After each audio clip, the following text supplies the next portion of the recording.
What are some of your favorite buildings in the world? When you're designing a building, you have the possibility to make the world more like your dreams.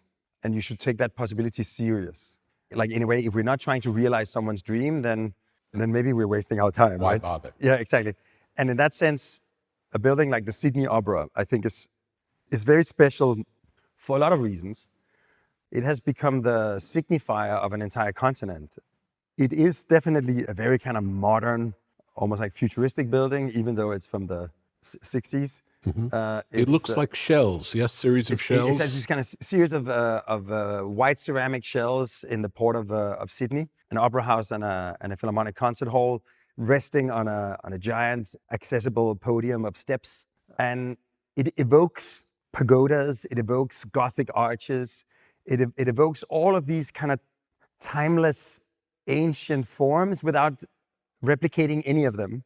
It's a public building for, you could say, in some people's minds, an elitist institution, philharmonic music and opera. A lot of people might not feel welcome, but the whole building is a giant landscape of steps that are accessible to the public, upon which these two pavilions rest. And the back of house is somehow hidden underneath those steps, and the steps themselves is a public space, a destination in the port of Sydney. So it's a public building that has a generousness and a sense of invitation that goes way beyond ticket holders, and it produced an iconicity capable of signifying Australia to the rest of the world, to the extent where it might be one of the most recognized buildings in the world.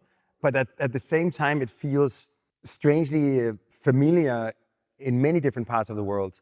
So I think it does a lot of what I believe that architecture can do, that it's inviting, it's unifying, it's inclusive, but it's also outstanding and confident and striking at the same time. It also feels like a modern church in a way. It has church-like proportions. Absolutely, and then it is saturated. Once you step one step closer, it's saturated with these very rational tectonic choices, where it's made out of pre-tensioned concrete elements. Like, notoriously, they were having a hard time solving how to build it, also because Jørn Utzon, the architect, he had a profound belief that in what he called the additive. It's almost like this kind of emergent idea that he said you should always be able to make almost any expression out of a series of mass-produced modular elements. And it was hard to solve it. And then one day he was sitting, it's one of these mythological stories, he was sitting with an orange and he was peeling the orange, and he was beginning to cut pieces out of the orange peel, and they became these shells.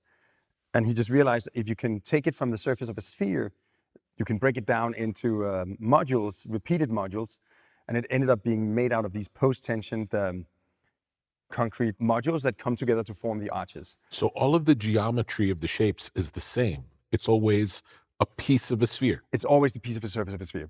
And it's just different fragments of the sphere that are put together to form these arches. So that's why it also ends up having this kind of feeling that there's an underlying logic, because there actually is. Yeah. And when you look inside the shelf, you can see all of these like circular ornaments and these kind of little steps. And that's actually the tectonics of where you had to, once you put all the elements together, you had to run steel cables together, and then you had to pull to create the post-tension. By pulling it together, they become one element structurally.